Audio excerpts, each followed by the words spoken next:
حضور احمد مجتبی محمد مصطفیٰ ارواحنا فدا صلی اللہ تعالی علیہ وآلہ وصحبہ وبارک وسلم کی بارگاہ بے کس پناہ میں جس طریقے سے پڑھاؤں بلند آواز سے میرے ساتھ مل کر پڑھیں الصلاة والسلام علیکہ یا رسول اللہ۔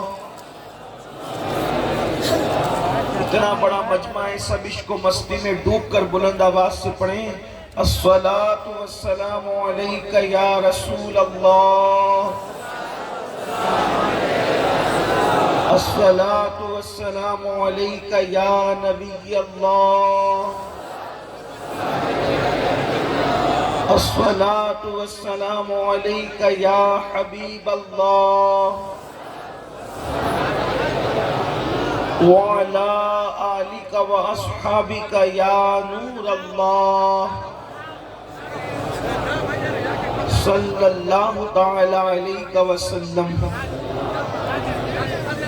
رخ دن ہے یا مہر سما، یہ بھی نہیں وہ بھی نہیں، شب زلف یا مشک ختام، یہ بھی نہیں وہ بھی نہیں، بلبل نے گل ان کو کہا، عمری نے سروے جاں فضا، حیرت نے جھنجلا کر کہا، یہ بھی نہیں وہ بھی نہیں، خورشید تھا اس زور پر، کیا بڑھ کے چمکا تھا قمر، بے پردہ جب وہ رخ ہوا، یہ بھی نہیں وہ بھی نہیں، دن لہو میں کھونا تجھے، شب صبح تک سونا تجھے، شرم نبی خوف خدا، یہ بھی نہیں وہ بھی نہیں، رزق خدا کھایا کیا، فرمان حق تعالیٰ کیا، شکر کرم ترس سزا، یہ بھی نہیں وہ بھی نہیں، ڈر تھا کہ عیسیاں کی سزا اب ہوگی یا روز جزا، ڈر تھا کہ عیسیاں کی سزا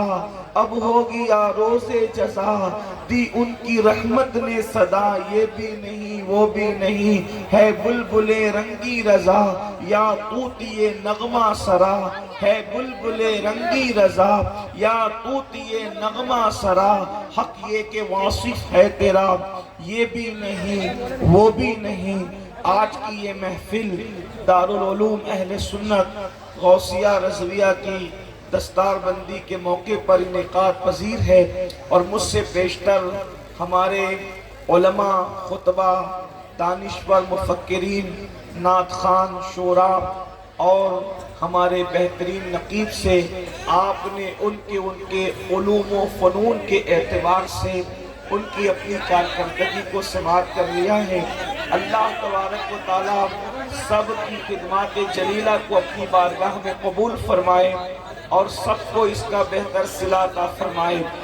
اب سب بڑے بڑوں کے بعد ایک بہت چھوٹے گرے پڑے کی باری ہے، اور تھوڑا سا دل کا درد لے کر آپ کے درمیان فقیر قادری حاضر ہے۔ اسی مناسبت سے قرآن مقدس کی آیہ کریمہ کے ایک حصے کی تلاوت کرنے کا شرف حاصل کیا ہے۔ اللہ تبارک و تعالی اس کے متعلق مجھے حق کہنے اور آپ تمامی خواتین و حضرات کو حق سن کر اس پر عمل کرنے اور اسے عام کرنے کی توفیق عطا فرمائے۔ اس وقت ہر جلسے میں، ہر کانفرنس میں، ہر محفل میں، چاہے وہ جنازے کے موقع پر لوگ جمع ہو جائیں، چاہے وہ شادی کے موقع پر لوگ جمع ہو جائیں، یعنی 4-6 لوگ اگر شریف النفس کہیں جمع ہوتے ہیں تو وہاں پر ایک ہی بات ہوتی ہے کہ اللہ اکبر، پوری دنیا کے اندر گناہوں کی ایسی گندگی پھیل چکی ہے، پوری دنیا کے اندر گناہوں کا ایسا طوفان ہے، پوری دنیا کے اندر نئی نسل کیا بلکہ اب تو پرانے لوگ بھی، بلکہ بڑے بوڑھے بھی گناہوں کے دلدل میں پھنستے چلے جا رہے ہیں، گناہوں کے دلدل میں دھستے چلے جا رہے ہیں۔ اللہ اکبر، گناہ میں صرف مرد نہیں بلکہ عورتیں بھی ملوث نظر آ رہی ہے۔ اللہ اکبر، اب حالات یہ ہو چکے ہیں کہ دامن دل کو گناہ سے بچانا انتہائی مشکل ہو چکا ہے۔ اللہ اللہ، کل مفکرین ہمارے جلسوں میں کہتے تھے کہ گناہ ہمارے دروازوں پہ دستک دے رہے ہیں، لیکن اگر آج کا کوئی مفکر یہ کہے کہ گناہ ہمارے دروازوں پہ دستک دے رہے ہیں تو یہ بات مانی نہیں جائے گی، اس لیے کہ کل دستک دے رہے تھے دروازوں پر، اب تو گناہ ہمارے گھروں کے اندر داخل ہو چکے ہیں، اب تو گناہ ہمارے شبستانوں میں داخل ہو چکے ہیں، اب تو گناہ ہمارے دبستانوں میں داخل ہو چکے ہیں، اب تو ہم گناہ ڈائننگ روم سے لے کر کچن روم تک، بیڈ روم تک گناہ داخل ہو چکے ہیں۔ پہلے لوگ گھر کے باہر نکلتے تھے تو گناہ کرتے تھے، اب تو گھر خود گناہوں کا اڈا بن چکا ہے۔ ہاں ہاں، اللہ اکبر، شریفوں کے گھر میں بھی زنا کی نحوست ہے، دینداروں کے گھر میں بھی زنا کی نحوست ہے۔ آپ کہیں گے وہ کیسے؟ میں کہتا ہوں جو زنا کرتے ہیں وہ تو کرتے ہی ہیں، وہ تو گندگی میں ڈوبے ہی ہیں، لیکن اللہ اللہ جن کے دامن شرافت کی دنیا قسمیں کھانے کی بات کرتی ہے، ان کے گھروں میں بھی فلموں کی شکل میں زنا ہے۔ اللہ اکبر، سیریلوں کی شکل میں زنا دیکھا اور دکھایا جا رہا ہے، اگرچہ کر نہیں رہے ہیں لیکن دیکھنے میں تو ملوث ہیں۔ اور کہنے والوں نے کہا ہے کہ زنا جتنا کرنا برا ہے اتنا ہی دیکھنا برا بھی ہے۔ اللہ اکبر، اس طریقے سے شراب کی بوتلیں گھروں کی فریج میں رکھی ہوئی ہے، جوا عام ہو رہا ہے، گھروں کے نرم نرم گدوں پہ لیٹ کر کے جنگلی رمی کے نام پر اور دیگر ناموں پر لوگ جوا کھیل رہے ہیں، راتوں رات کروڑ پتی بننے کے چکر میں لوگ جوا کھیل رہے ہیں۔ اللہ اکبر، گویا کہ قیامت کی جن نشانیوں کا تذکرہ اللہ کے حبیب غیب دا نبی صلی اللہ علیہ وآلہ وسلم نے فرمایا تھا، آج وہ سب کچھ ہم اپنی نگاہوں سے دیکھ رہے ہیں۔ مثال کے طور پر فرمایا تھا عورتیں کپڑے پہن کر بھی ننگی رہے گی، دیکھنے والے دیکھ سکتے ہیں، مشاہدہ کرنے والے کر سکتے ہیں۔ جس وقت میرے آقا نے فرمایا عورتیں کپڑے پہن کر ننگی رہے گی، صحابہ کو حیرت ہوئی تھی، یا رسول اللہ ہمارے ماں باپ پہ قربان، کوئی کپڑے پہن کر ننگا کیسے رہ سکتا ہے؟ تو میرے آقا علیہ الصلوۃ والتسلیم نے فرمایا تھا کپڑے اتنے باریک پتلے پتلے تنگ اور چست پہنے جائیں گے کہ اللہ اکبر، کپڑے پہننے کے بعد بھی بدن نظر آئے گا۔ اللہ اللہ، آپ دیکھیں، اللہ اکبر، آج قوم کی بیٹی جب دکان پر کپڑا خریدنے جاتی ہے تو یہ کہتی ہے فلاں اداکارہ نے فلاں سیریل کے اندر جو کپڑے پہنے تھے ذرا وہ کپڑے نکال کر کے دکھاؤ۔ اللہ اکبر، قوم کی بیٹیوں کو سیدہ فاطمہ کے لباس سے دلچسپی نہ رہی، بلکہ قوم کی بیٹیوں کو اب سیریل کی اداکارہ کے لباس سے دلچسپی ہے۔ اللہ اکبر، فرمایا تھا میرے آقا صلی اللہ علیہ وآلہ وسلم نے کہ اللہ اکبر، گھر گھر زناکاری عام ہو جائے گی، گھر گھر میوزک عام ہو جائے گی، گھر گھر سے گانے اور غزلوں کی آواز آئے گی۔ میرے آقا علیہ الصلوۃ والتسلیم نے فرمایا مسجدیں ویران ہوگی۔ میرے آقا علیہ الصلوۃ والتسلیم نے فرمایا قرآن کو مزین کیا جائے گا لیکن دین کا صرف نام رہ جائے گا۔ میرے آقا علیہ الصلوۃ والتسلیم نے فرمایا اسی مجمع میں آپ دیکھ سکتے قیامت کی نشانیوں میں سے ایک نشانی، اللہ کے رسول علیہ السلام نے فرمایا لوگ دین سننے کے لیے جمع ہوں گے لیکن لوگ دین پر عمل کرنے کے لیے جمع نہیں ہوں گے۔ آپ دیکھ لیں، لوگ ہزاروں کی تعداد میں جلسے میں آتے ہیں، ہم خوش ہوتے ہزاروں آ گئے، یاد رکھنا یہ سر سیاسی جلسوں میں گنے جاتے ہیں، مذہبی جلسوں میں سر نہیں بلکہ دل دیکھے جاتے ہیں۔ واللہ ہمارے کلیجے اس وقت تک ٹھنڈے نہیں ہوں گے جب تک یہ مجمع جو جلسہ سننے آتا ہے، جب یہ فجر کی نماز میں یہی مجمع ہماری مسجدوں میں جب تک نظر رہا ہے اس وقت تک ہمارے کلیجے ٹھنڈے نہیں ہوں گے۔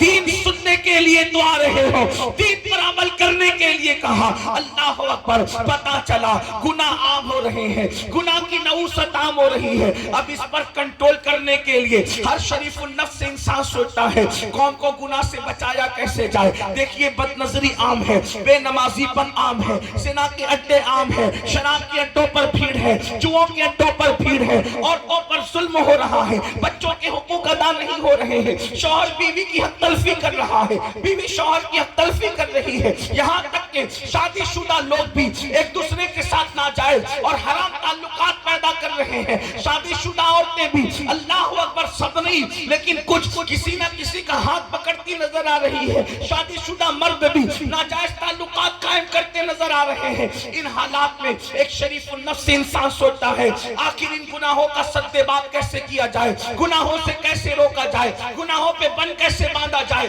تو یاد رکھنا، جلدی جلدی اپنی گفتگو کی طرف آنا چاہتا ہوں، اصل عنوان کی طرف آنا چاہتا ہوں۔ تو کہنے والا کہتا ہے کہ اللہ اکبر، انسان کو گناہ سے روکنے کے لیے ایک ہی چیز ہے اور اسی ایک چیز کے ذریعے سے انسان کو گناہ سے روکا جا سکتا ہے، وہ یہ ہے کہ انسان کے دل میں اللہ کا ڈر پیدا کر دیا جائے، اللہ کا خوف پیدا کر دیا جائے، اللہ کی خشیت پیدا کر دی جائے۔ یاد رکھنا، خدا کا خوف وہ ہے کہ اللہ اکبر، وہ قوم جس نے ماں کی گود میں شراب پینا سیکھا تھا، جب آمینہ کے لال نے اس دل کے اندر اللہ کی خشیت پیدا کی تو وہ شراب کے مٹکے توڑتے نظر آئے تھے۔ اللہ اکبر، وہ ماحول جس میں جانوروں کے ساتھ زنا کیا جاتا تھا، وہ ماحول جس میں بیٹیوں کو زندہ دفن کیا جاتا تھا، وہ ماحول اللہ اکبر جس میں ماں کی حرمت کو پامال کیا جاتا تھا، جب اس ماحول کے اندر خدا کی خشیت اور اللہ کا خوف پیدا کیا گیا تو اس حالات میں ایسے انقلاب پیدا ہوا، ایسا انقلاب آیا کہ جو نہ تھے خود راہ پر اوروں کے ہادی بن گئے۔ کیا نظر تھی جس نے مردوں کو مسیحا کر دیا، اللہ اکبر، نمک اور کافور میں فرق نہ کرنے والے آسمان ہدایت کے تارے بن گئے۔ وجہ کیا تھی؟ خدا کی خشیت، اللہ کا خوف، اللہ دیکھ رہا ہے۔ اس تصور کے ساتھ اللہ کے رسول علیہ السلام نے لوگوں کو زندگی گزارنے کا شعور عطا فرمایا۔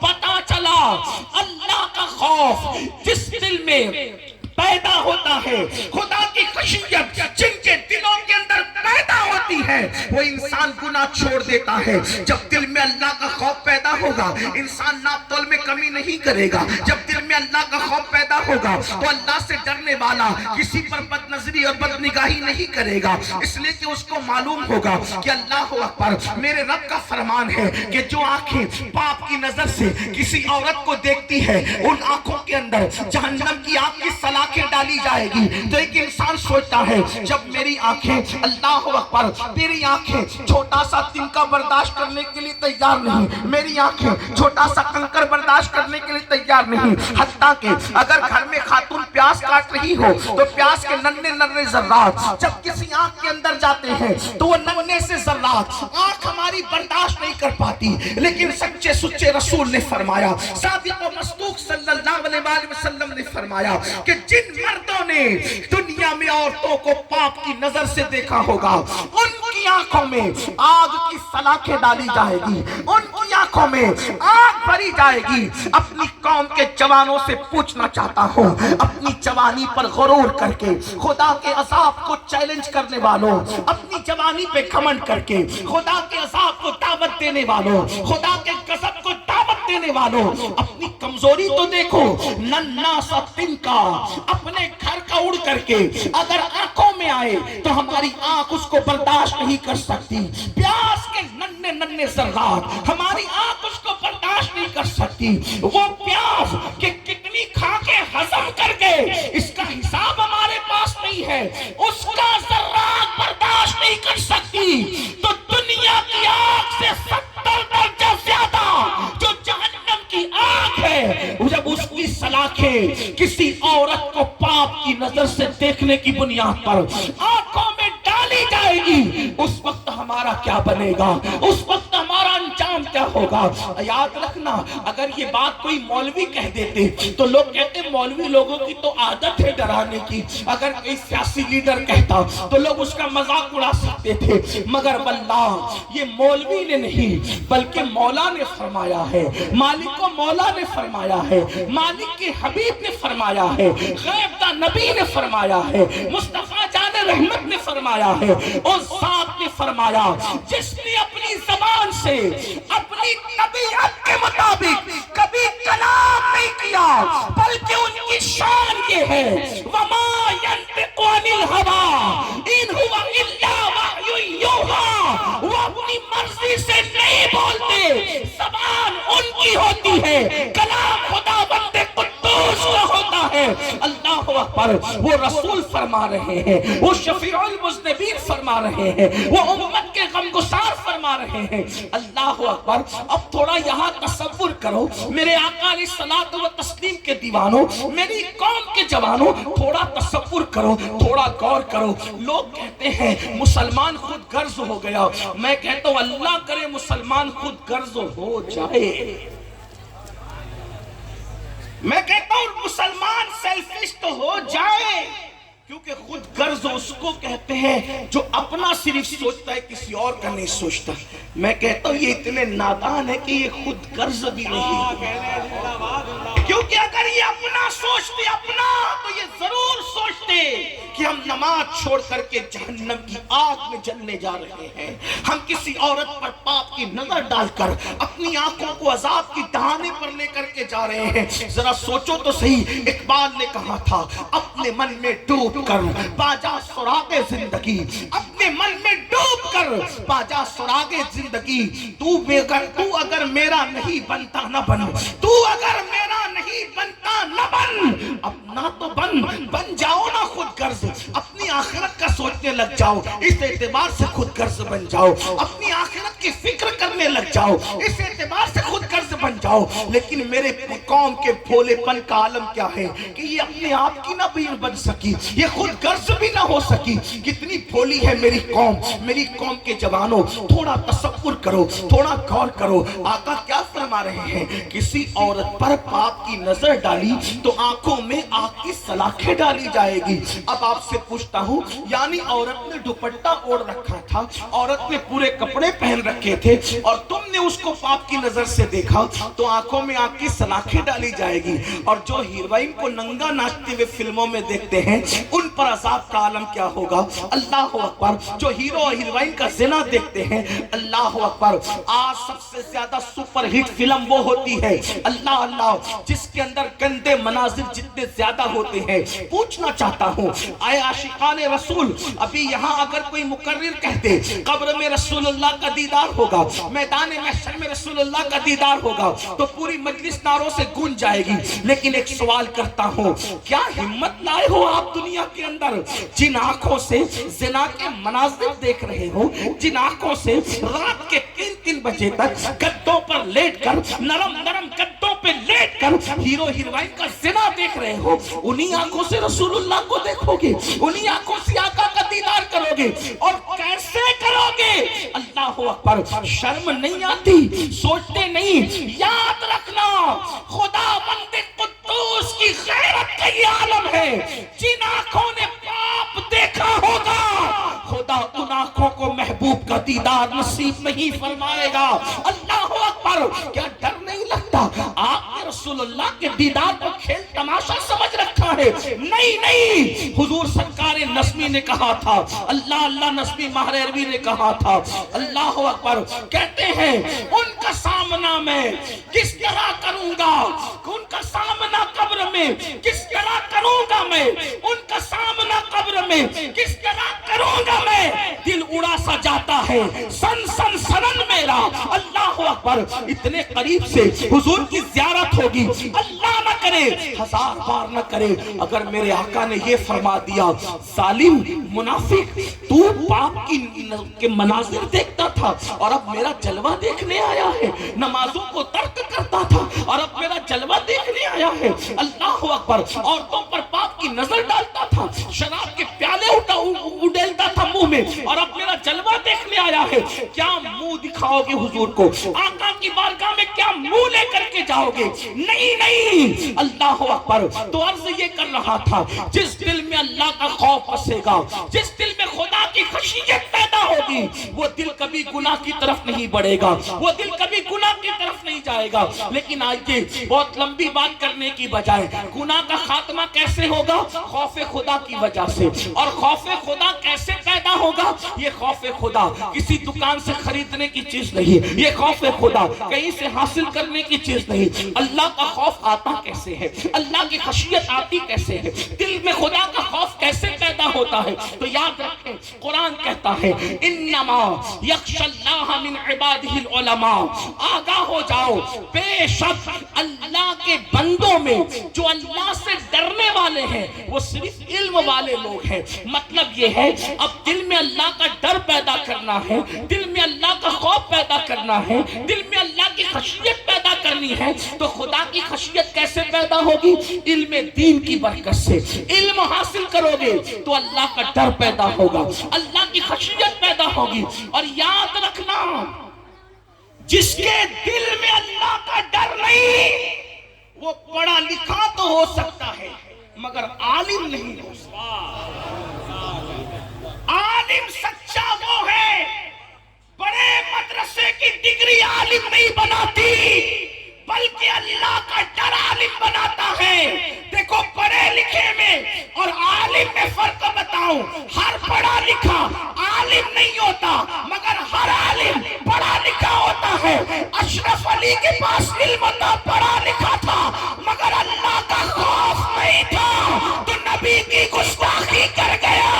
اور میرے امام اعلی حضرت کے پاس علم کے ساتھ اللہ کی خشیت بھی تھی، تو وہ بڑا بھائی لکھ رہا ہے اور یہ خدا کی خشیت کی وجہ سے کہتے ہیں سرور کہو کہ مالک کو مولا کہوں تجھے، باغ خلیل کا گل زیبا کہوں تجھے، ہرما نصیب ہوں تجھے امید کے کہوں، جانے مراد گانے تمنا کہوں تجھے۔ یہ آپ کہیں گے خدا کی خشیت کی کیا بات ہے؟ میں کہتا ہوں خدا خود فرماتا ہے وَمَن يُعَظِّمْ شَعَائِرَ اللَّهِ فَإِنَّهَا مِن تَقْوَى الْقُلُوبِ، جو اللہ کی نشانیوں کی تعظیم کرتے ہیں وہ دلوں کی خشیت کی وجہ سے کرتے ہیں۔ تو حضور سے بڑھ کر کے اللہ کی کوئی نشانی ہو نہیں سکتی۔ سب سے بڑی خدا کی نشانی مصطفیٰ جان رحمت کی ذات ہے، تو جتنا نبی کا ادب کرے گا وہ اتنا زیادہ اللہ سے ڈرنے والا ہوگا۔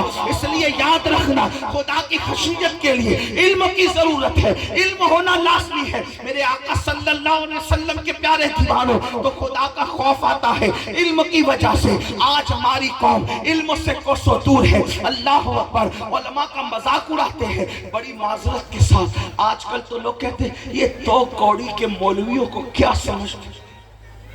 اللہ اکبر، جواب دیں جواب دیں، اللہ اکبر، زندہ باد زندہ باد۔ آج کل کچھ لوگ کہتے ہیں یہ تو کوڑی کے مولویوں کو کیا سمجھتا ہے۔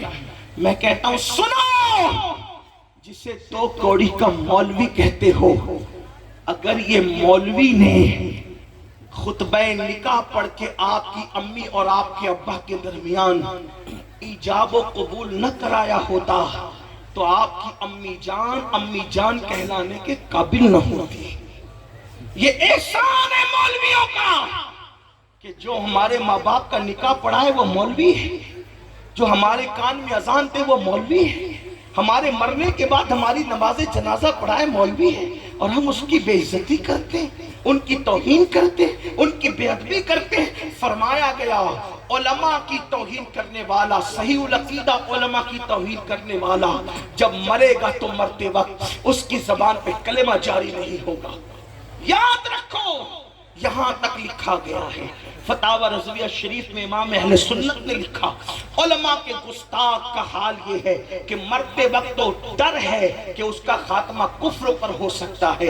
اس لیے اے اللہ کے بندو، علماء کی توہین نہ کرو، علم کی توہین نہ کرو، علم کی طرف آؤ، علم سے کوسوں دور ہو۔ یاد رکھنا یہ مدارس آج جس کے جلسے میں آئے ہو، اللہ اللہ، یہ مدارس میں سے ایک مدرسہ ہے۔ جب تک کہ مدارس زندہ ہیں اس وقت تک اپنا دین زندہ ہے۔ بڑی معذرت کے ساتھ ہمارا حال یہ ہے، ہم لوگ اللہ اکبر شادی پر لاکھوں روپے تو خرچ کرتے ہیں لیکن تعلیم پر لاکھوں روپے خرچ نہیں کرتے۔ ہمارا حال یہ ہے، ہم اپنے پیر کی قبر پر 1 لاکھ کی چادر تو چڑھا سکتے ہیں مگر اتنی رقم ہم مدرسوں میں دینے کا حوصلہ نہیں رکھتے۔ کچھ لوگ اس کا غلط مفہوم لیتے ہیں، یار مولوی لوگ چادر چڑھانے کے مخالف ہے۔ میں نے کہا مولوی چادر چڑھانے کا مخالف نہیں بلکہ مولوی مولوی کا نظریہ یہ ہے 1 لاکھ کی چادر کی ضرورت میرے پیر کو بعد وصال نہیں ہے، اس لیے کہ اگر وہ سچا پیر ہے تو اس کی قبر جنت کے باغوں میں سے پاک ہے، خدا نے اس کو جنت کا وہ حلہ پہنا دیا ہے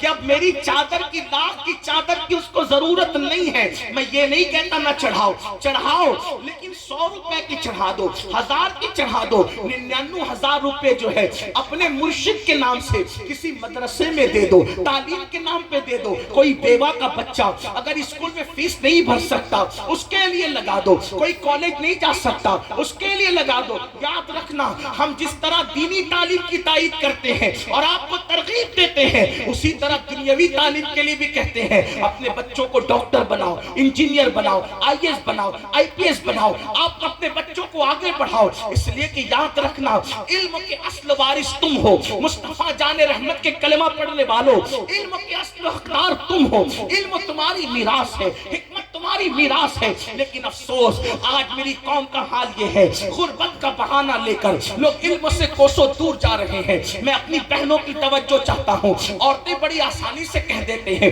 بچے کو 16 سال کا کر دیا، اب وہ دلی جا کے مزدوری کرے، اب ہمیں پالے، وہ کلکتہ جا کر مزدوری کرے، اب ہمیں پالے، وہ ممبئی جا کر مزدوری کرے، اب ہمیں پالے۔ میں عرض یہ کرنا چاہتا ہوں میری بہنوں یاد رکھو، اپنے بچے کو تھوڑی سی محنت کر کے پڑھا دو، اپنے بچوں کو اپنے بھائیوں سے کہتا ہوں تھوڑی سی محنت کر کے پڑھا دو۔ ہمارے مہاراجہ کے سرکاروں نے ایک اعلان کیا تھا اور نعرہ دیا تھا آدھی روٹی کھانا پڑے تو کھاؤ لیکن اپنے بچوں کو پڑھاؤ۔ میرے آقا صلی اللہ علیہ وسلم کے دیوانوں، صرف 10 سال اگر ہم اپنے بچے پر تعلیم کے حوالے سے محنت کرتے ہیں، چاہے مدرسے کی تعلیم ہو چاہے اسکول کی تعلیم ہو، اور آپ سے کہتا ہوں اگر اسکول کالج کی تعلیم دلاؤ تو دین کی تعلیم ساتھ میں ضرور دلانا۔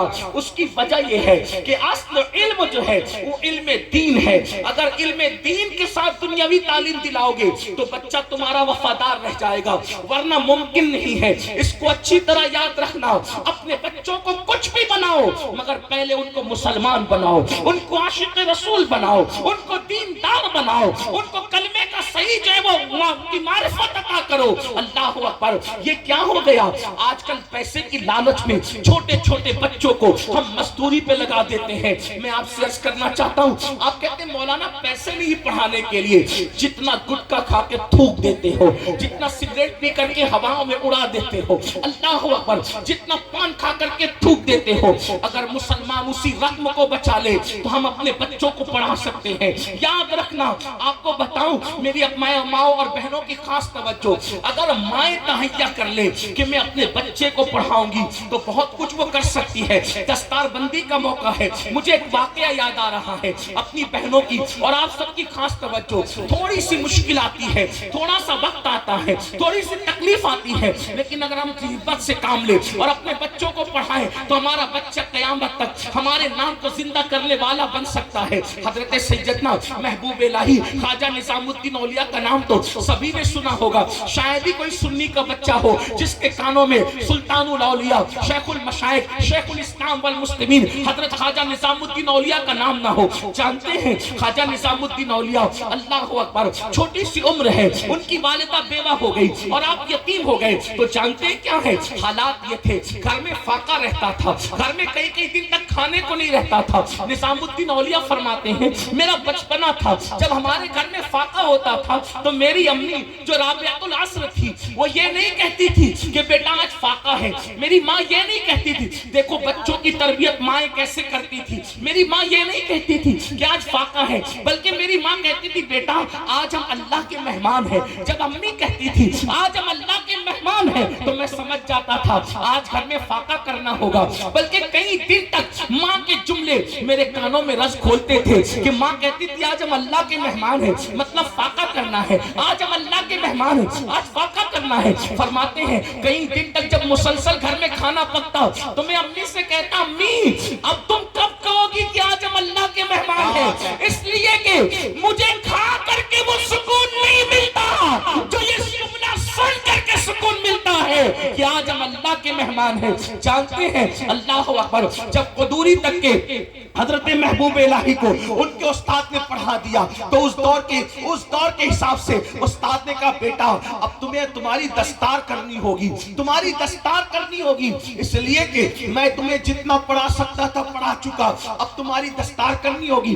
استاد سے پوچھا استاد یہ دستار کا پروگرام کیسے ہوگا؟ تو کہا تمہیں امامہ لانا پڑے گا اور جو علماء مشائخ آئیں گے ان کی تمہیں دعوت کرنی پڑے گی۔ گھر گئے اور جا کے کہا امی استاد کہتے ہیں کہ دستار بندی کے موقع پر علماء مشائخ کی دعوت ہوگی اور ان کے ہاتھوں سے دستار باندھی جائے گی۔ تو ماں نے کہا کب ہوگی دستار؟ امی فلاں دن ہوگی۔ تو کہا تمہارے استاد سے مہلت لے لو بیٹا، اس لیے کہ ہمارے پاس دستار خریدنے کے لیے بھی پیسے نہیں ہے، تو میں ایک کام کروں گی، دن میں اپنا جو کام کرتی ہوں محنت مزدوری وہ کروں گی اور رات کے وقت ٹائم نکال کر تمہاری دستار اپنے ہاتھ سے بن لیا کروں گی اور تمہاری دستار اپنے ہاتھ سے بناؤں گی اور پھر جو ہے استاد سے ٹائم لے لو۔ جب استاد نے یہ سنا تو کہا امی سے کہہ دینا دستار کا انتظام وہ کر لے، علماء مشائخ کی دعوت کا انتظام میں خود کر لوں گا۔ اور اس کے بعد ماں نے اپنے ہاتھوں سے چاند کی روشنی میں رات بھر جگ کر محبوب الہی کی دستار تیار کی اور جب دستار تیار ہوئی اور آپ کے سر پہ باندھی گئی تو جب دستار بندھ رہی تھی تو باندھنے والے استاد کے قدم محبوب الہی نے چوما تو اس وقت ایک مجذوب وہاں موجود تھے، وہ فرما رہے تھے لوگ آج اس کو قدوری پڑھنے والا بچہ دیکھ رہے ہیں لیکن میں اس کو محبوب الہی کی شکل میں دیکھ رہا ہوں۔ آپ اندازہ فرمائے ماں کی محنت بچوں کو کتنا آگے بڑھاتی ہے، مگر افسوس آج کی مائیں تو صرف میک اپ میں مصروف ہے، آج کی مائیں تو اچھے لباس کی شوقین ہے، آج کی مائیں تو زیورات کی شوقین ہے۔ اے خاتون جنت کی کنیزوں یاد رکھو ماں کو سیریل کی اداکارہ کی نقل کرنے سے نسلیں نہیں سورے گی، خدا کے سب کی قسم آج بھی مسلمان سے لے کے کافر تک، اللہ اکبر، مشرق سے لے کے مغرب تک جب بھی کوئی کربلا کا مطالعہ کرتا ہے تو کربلا کا مطالعہ کر کے ہر انسان حیران رہتا ہے آخر کوئی کیسے ہو سکتا ہے جو خدا کی محبت میں وطن بھی چھوڑ دے، خدا کی محبت میں گھر بھی چھوڑ دے، خدا کی محبت میں تکتے ہوئے ریگزار پہ آ جائے، علی اصغر جیسا 6 مہینے کا لال لٹا دے، علی اکبر جیسا 18 سال کا جوان لٹا دے، پورا کے پورا کمبا لٹا کر کے، پورا کمبا لٹا کر کے آخری میں سر سجدے میں رکھ کر یار سے کہے اب بتا کہ تو راضی ہے یا نہیں، ایسی قربانی دینے والا پشت زمین نے اور چشم فلک نے نہیں دیکھا۔ دنیا حیران ہے لیکن جب دنیا حسین اعظم کو دیکھ کے حیران ہوتی ہے تو کہیں سے آواز آتی ہے حسین ایسے نہ ہوتے اگر ان کو فاطمہ جیسی ماں کی تربیت نصیب نہ۔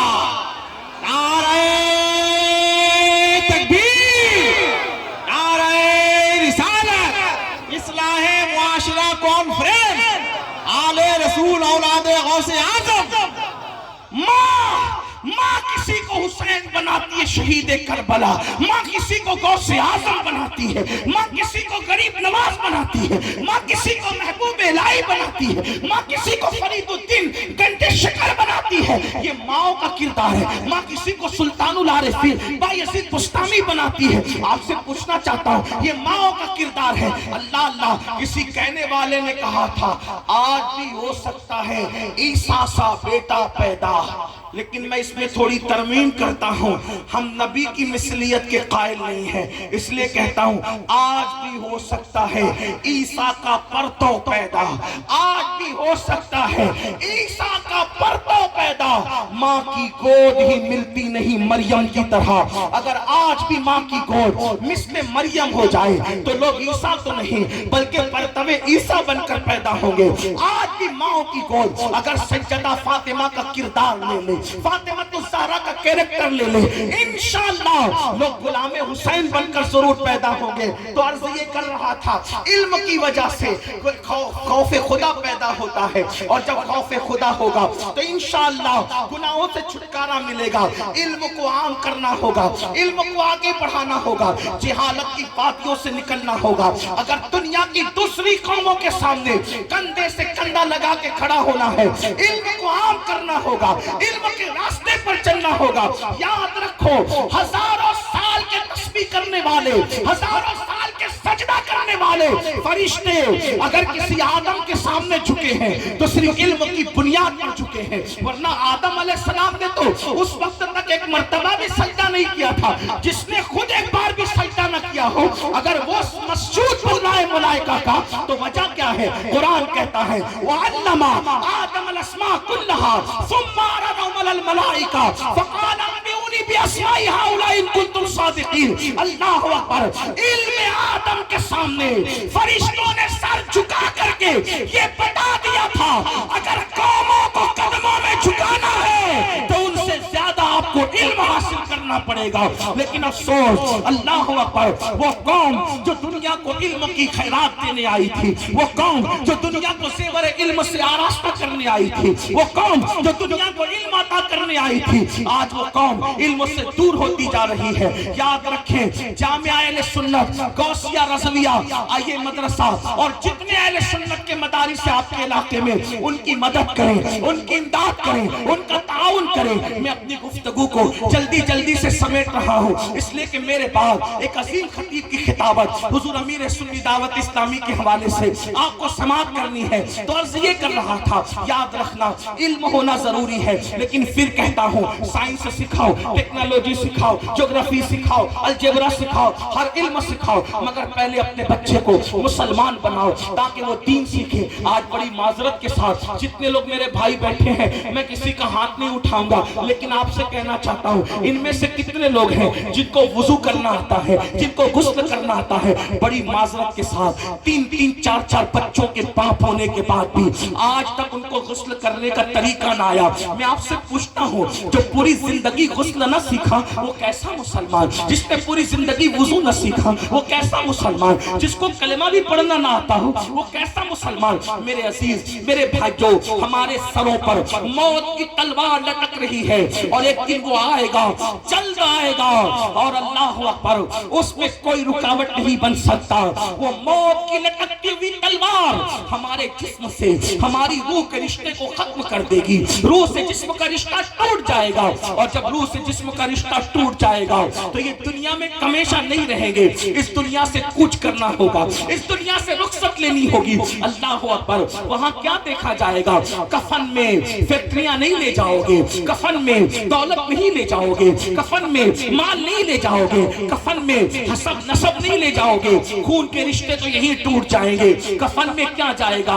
اللہ اکبر! قرآن کہتا ہے لا تنس نصیبک من الدنیا، اپنے نصیب کا دنیا سے مت بھول، دنیا سے اپنے نصیب کا مت بھول۔ تو دنیا سے کچھ نہیں لے جائے گا، یا تو کفن میں اپنا اچھا عمل لے جائے گا یا اپنا برا عمل لے جائے گا۔ اللہ اکبر! علم حاصل نہیں کرتے اس لیے ماں باپ کی حق کی ادائیگی نہیں کرتے، علم حاصل نہیں کرتے اس لیے بیوی کا حقوق کے حقوق نہیں جانتے، علم حاصل نہیں کرتے اس لیے شراب میں، جوئے میں اور الگ الگ جرائم کے اندر مبتلا ہے۔ آئیے آپ کو بتاؤں، اللہ اکبر، بہت سارے گناہوں کے اندر آج جو گناہ شباب پر ہے بہت تیزی کے ساتھ آگے بڑھ رہے ہیں، اور جن ہماری قوم کے 16 17 سال کے لڑکے جن گناہوں کے اندر مبتلا ہیں وہ 3 ہیں، اور یہ 3 گناہ بہت کثرت سے عام ہو رہے ہیں۔ نمبر 1 ناجائز تعلقات افیئر کے حوالے سے، نمبر 2 جوا، اور نمبر 3 شراب۔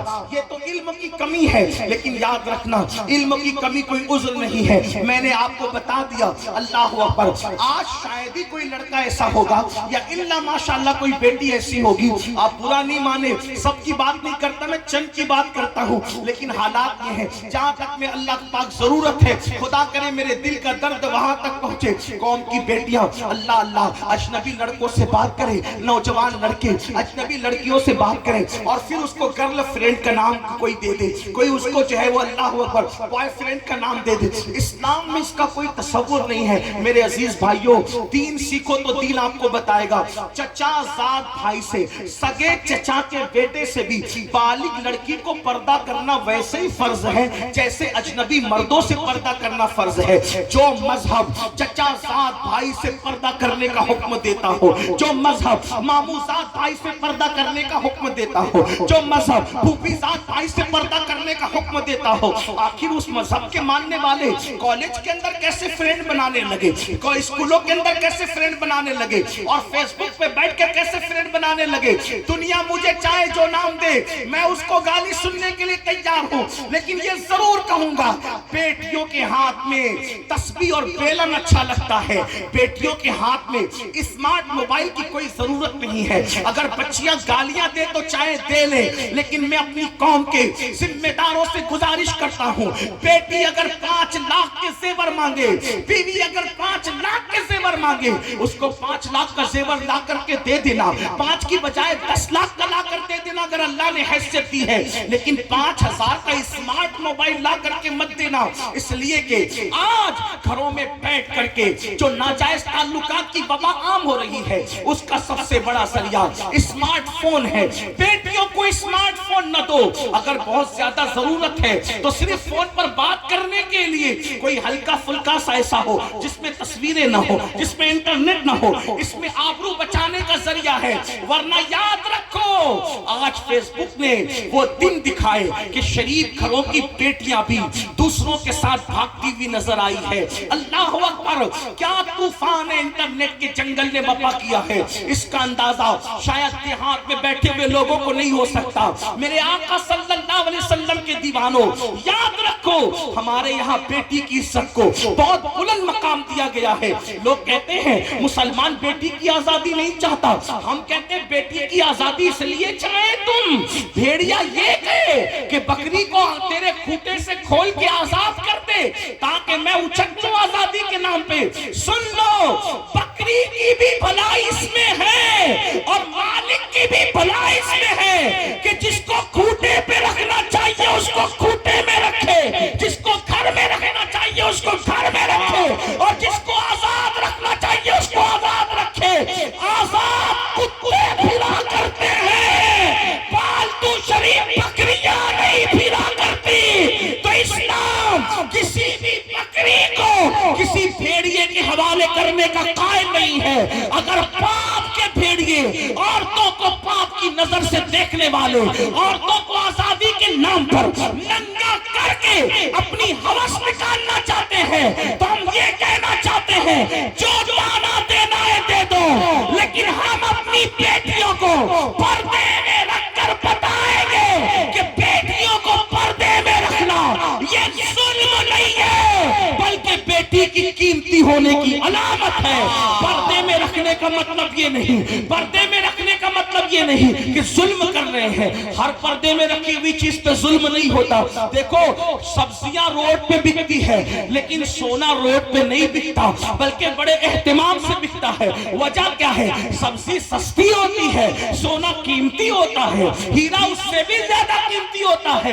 تو سونار کی دکان پہ ہیرا نہیں ملتا بلکہ اس کے لیے اور اہتمام ہوتا ہے۔ تو یاد رکھو، ہر قیمتی چیز چھپا کے رکھی جاتی ہے۔ مثال کے طور پہ میں اکثر اپنی بہنوں کو سمجھانے کے لیے کہتا ہوں، دیکھو ہمارے مذہب نے جس کو قیمتی سمجھا اس کو پردے میں رکھا، اور پردے میں دیکھ کے ہم سمجھ جاتے ہیں کہ یہ قیمتی ہے۔ مثال کے طور پہ دنیا میں کروڑوں قبریں موجود ہیں، بولو ہے کہ نہیں ہے؟ کروڑوں قبریں موجود ہیں، ایک تو نہیں، آپ کے جھارکھنڈ میں کروڑوں قبریں ہوگی، کروڑوں کی بات کرو، کروڑوں قبریں ہوگی، ڈھونڈو گے تو اللہ اکبر۔ لیکن دیکھ لو، ساری قبریں ننگی پڑی ہوئی ہیں، لیکن جب ہم کسی قبر پر گلاب پڑا ہوا دیکھتے ہیں اور اس کو چادر کے نیچے پردے میں دیکھتے ہیں، سمجھ جاتے ہیں کسی شرابی کی قبر نہیں ہوگی، کسی جواری کی نہیں ہوگی، کسی زانی کی نہیں ہوگی، بلکہ یہ قیمتی قبر ہے، اس لیے اس پہ کپڑا اور پردہ ڈال دیا گیا ہے، اس پہ گلاب ڈال دیا گیا ہے۔ اسی طرح دیکھو،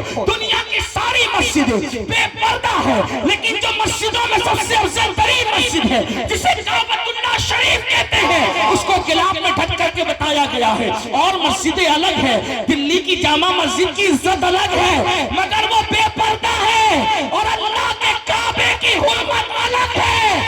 اس کو پردے میں کر دیا گیا ہے. پتا چلا ہر عزت کی چیز کو پردے میں کیا جاتا ہے. دیکھو دنیا میں کروڑوں کتابیں ہیں, ساری کتابیں بے پردہ پڑی ہوئی ہے, لیکن قرآن کو پردے میں رکھا جاتا ہے. جس کتاب کو ہم پردے میں دیکھتے سمجھ جاتے ہیں, بخاری نہیں ہوگی, مسلم نہیں ہوگی, ترمذی نہیں ہوگی, ابن ماجہ نہیں ہوگی, سائنس ٹیکنالوجی الجبرا کی کتابیں نہیں ہوگی, یقیناً یہ اللہ کا قرآن ہوگا. اسی لیے اس کو پردے میں رکھا گیا. ساری کتابیں عزت والی, میں بے عزت نہیں کر رہا ہوں, لیکن سب عزت والی میں جو عزت والی سب سے زیادہ کتاب تھی اس کو پردے میں رکھا. پھر دیکھو انسان دو چیزوں کا مجموعہ ہے, ایک اس کا جسم ہے, ایک اس کی روح ہے. اللہ اکبر. روح انسان کی زندگی کا سر چشمہ ہے.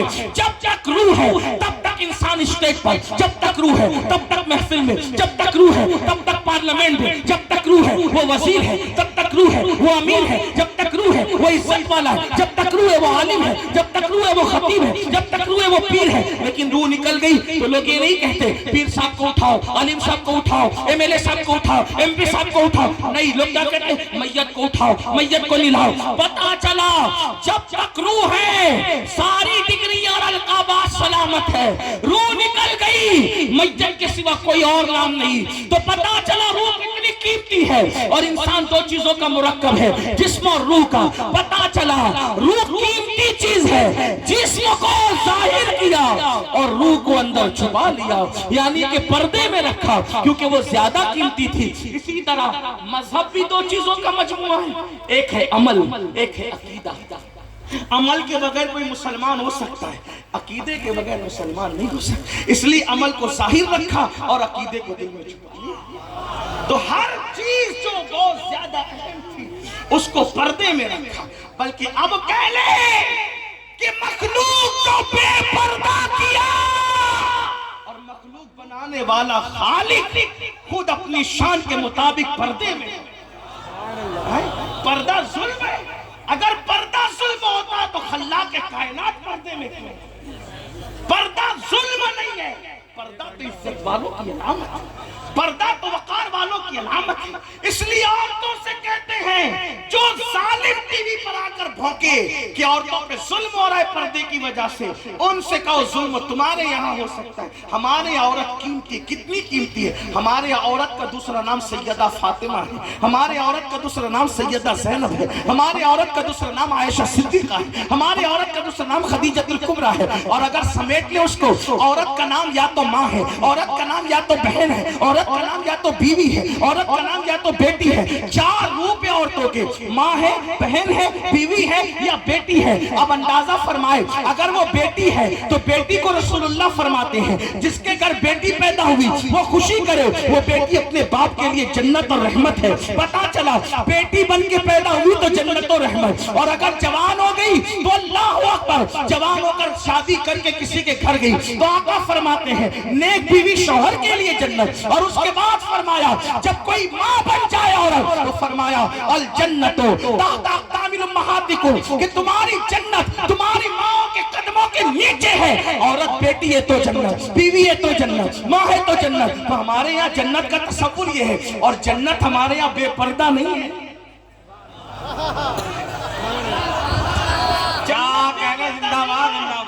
جو جنت ہو وہ بے پردہ نہیں ہے, بلکہ جنت پردے میں ہے, اور اتنی پردے میں ہے کہ قرآن کہتا ہے سدرۃ المنتہی, وہ کہاں ہے؟ وہ سدرۃ المنتہی پر ہے جسے جنت کہتے ہیں, یعنی جنت کو 7 آسمانوں کے پردے میں,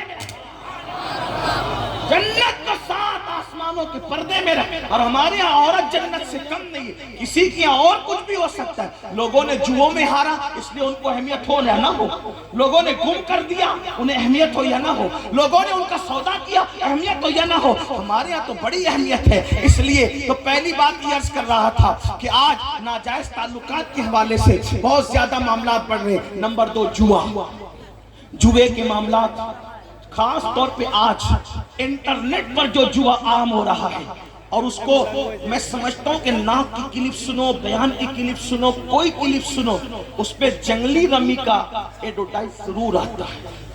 اس کی اشتہار بازی بہت کثرت سے ہو رہی. کوئی کہتا میں نے کروڑ جیتا, کوئی کہتا میں نے 2 کروڑ جیتا, کوئی کہتا میں نے اتنا جیتا. یاد رکھیں جوا یہ حرام ہے, اتنا سمجھ.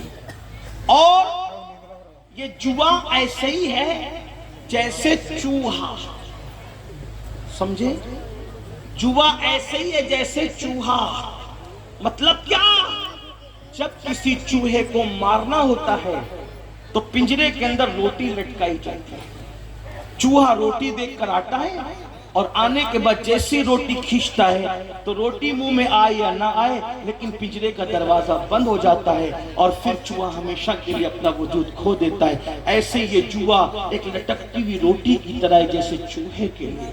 یہ لالچ میں مت آؤ, ایزی منی کے چکر میں جو بھی پڑا وہ روڈ پہ آ گیا.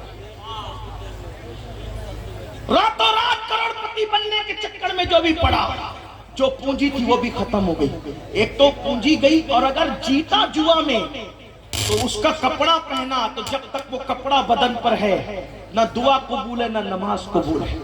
اگر اسی جوے سے گھر بنایا تو جب تک اس کی اینٹ باقی رہے گی جوا کھیلنے والے پہ اللہ کی لعنت برستی رہے گی.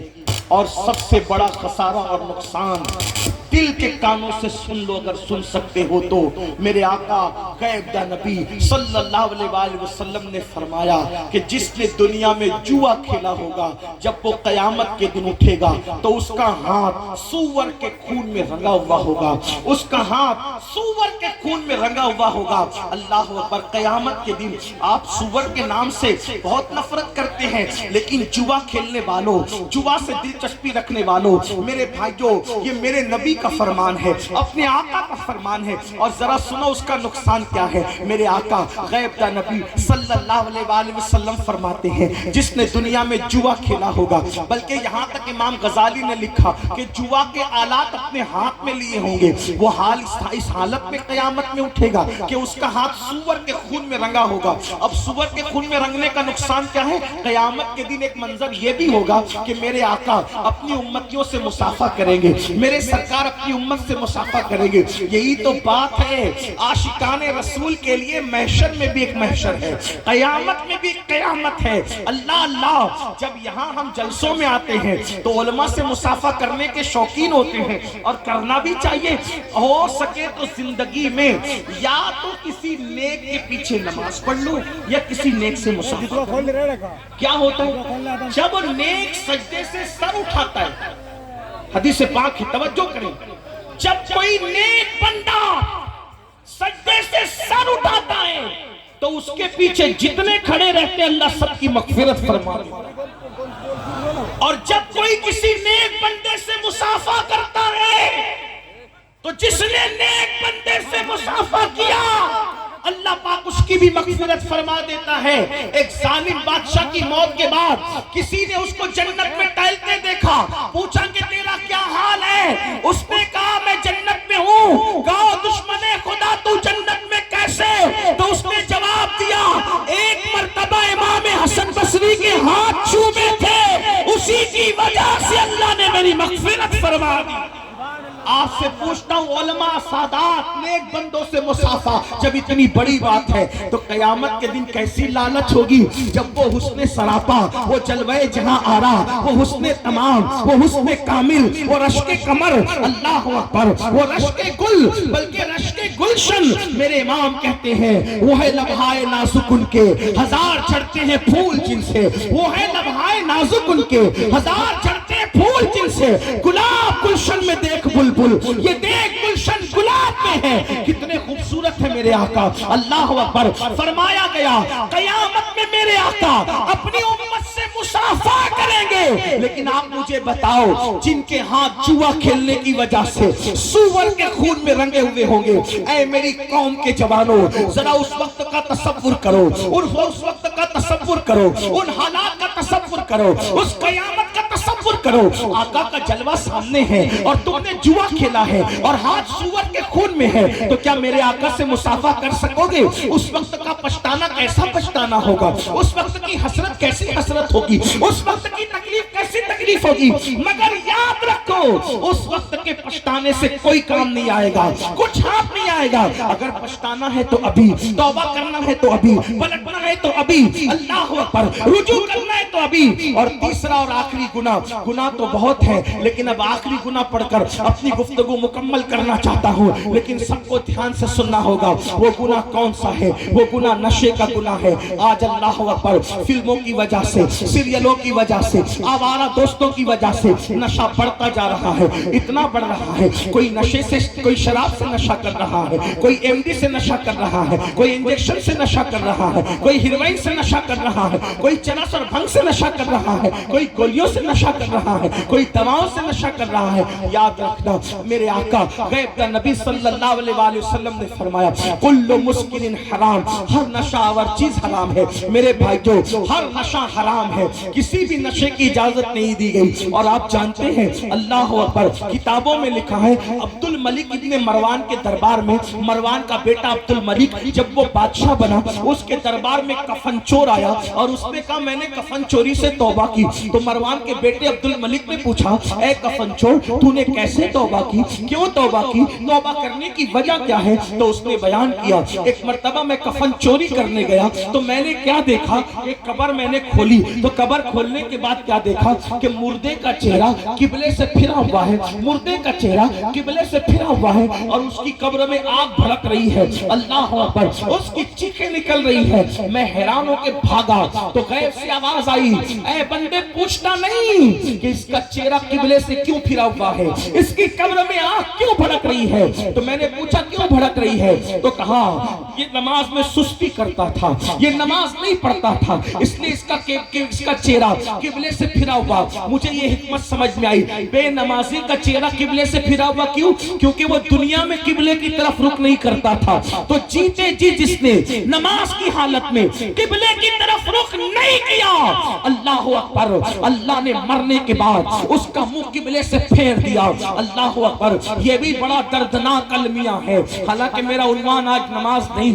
مجھے جو عنوانات دیے گئے میں اس کے اینڈ پر پہنچ رہا ہوں، لیکن اتنا ضرور کہوں گا آج بڑے افسوس کی بات، فیس بک، واٹس ایپ، یوٹیوب کے لیے، دوستوں کے لیے، سب کے لیے وقت ہے، اگر وقت نہیں ہے تو میرے اللہ کے لیے وقت نہیں ہے۔ اے میرے آقا صلی اللہ علیہ وسلم کے دیوانوں، یاد رکھو کس منہ سے کہتے ہو کہ نبی کے نام پہ جان دے دیں گے، کس منہ سے کہتے ہو نبی کے نام پہ سب قربان کر دیں گے؟ جو قوم اپنے نبی کے نام پر 10 منٹ کا وقت قربان نہ کر سکے، میرے بھائیو نماز کے لیے 10 منٹ سے زیادہ کا ٹائم نہیں لگتا۔ سن لو اللہ کے رسول غیب کا نبی صلی اللہ علیہ وآلہ وسلم فرماتے ہیں اے میرے صحابہ، آقا نے اپنے اصحاب سے کہا اے میرے صحابہ دعا کرو اللہ کسی کو بدبخت نہ کرے، اللہ کسی کو محروم نہ کرے۔ اس حدیث کو دل کے کانوں سے سن لو، میری بات میں توجہ کریں، غور فرمائیں، اللہ اکبر۔ آقا کیا فرماتے ہیں اے میرے صحابہ یہ دعا کرو اللہ کسی کو بدبخت اور محروم نہ کرے۔ صحابہ کرام نے اس کی آقا بدبخت کون ہے، محروم کون ہے؟ تو آقا فرماتے ہیں جو نماز چھوڑ دیتا ہے وہ بدبخت بھی ہے اور وہ محروم بھی ہے۔ اور میرے آقا نے یہاں تک فرمایا جس نے جان بوجھ کر نماز چھوڑ دی وہ میرے ذمے سے باہر ہو گیا، وہ میرے ذمے سے خارج ہو گیا، قیامت کے دن اس کے ساتھ میرا کوئی وعدہ نہیں ہے۔ اللہ اکبر۔ کیا سمجھ رہے ہو؟ آقا کریم صلی اللہ علیہ وآلہ وسلم نے یہاں تک ارشاد فرمایا جس نے نماز چھوڑ دی اللہ اس کے کسی عمل کو قبول نہیں کرے گا۔ اللہ اکبر۔ اے مسجدوں کو ویران کرنے والوں، صرف 10 منٹ کا ٹائم ہے، تم جان دینے کی بات کرتے ہو میرے بھائیو، یقیناً تم سچے ہو، لیکن نماز کی اہمیت سمجھ لو۔ پورے قرآن میں کم و بیش 700 مرتبہ اللہ نے نماز کا حکم دیا۔ اور قرۃ العیون کے اندر فقی ابو اللیث ایک حدیث لکھتے ہیں، اس کو سن لیں، حدیث پاک سنیں۔ اللہ کے رسول علیہ السلام فرماتے ہیں جہنم میں ایک وادی ہے جس وادی سے دن میں 5 مرتبہ جہنم خود بھی اللہ کی پناہ مانگتا ہے۔ ایک وادی جہنم میں ایسی ہے جس سے دن میں 5 مرتبہ جہنم بھی اللہ کی پناہ مانگتا ہے، اور اس وادی کی آگ کا یہ حال ہے، آگ کی حرارت کا یہ حال ہے کہ اگر اس میں پہاڑ ڈال دیے جائیں تو پہاڑ بھی پگھل جائیں۔ اس جہنم کی وادی میں پہاڑ بھی پگھل جائیں۔ صحابہ نے پوچھا آقا اس میں کون ڈالا جائے گا؟ فرمایا 2 لوگ، ایک تو جس نے حرام کھایا لقمہ وہ، اور دوسرا وہ جس نے نماز کو جان بوجھ کے ترک کیا۔ میں آپ سے پوچھتا ہوں، اگر آپ یہ قید لگاتے نا کہ امین القادری ہمارا پیر پکڑ لے تو ہم نماز پڑھیں گے، میں آپ سب کے پیروں کو پکڑ کے کہتا کہ نماز پڑھو۔ کیوں؟ اس کی وجہ یہ ہے میرے عزیز، اتنے کمزور ہیں ہم کہ مچھر کا ڈنک ہم سے برداشت نہیں ہوتا، اتنے کمزور ہیں ہم کہ مکھی کا ڈنک ہم سے برداشت نہیں ہوتا، اتنے کمزور ہیں ہم کہ ہم سے سردی اور گرمی برداشت نہیں ہوتی۔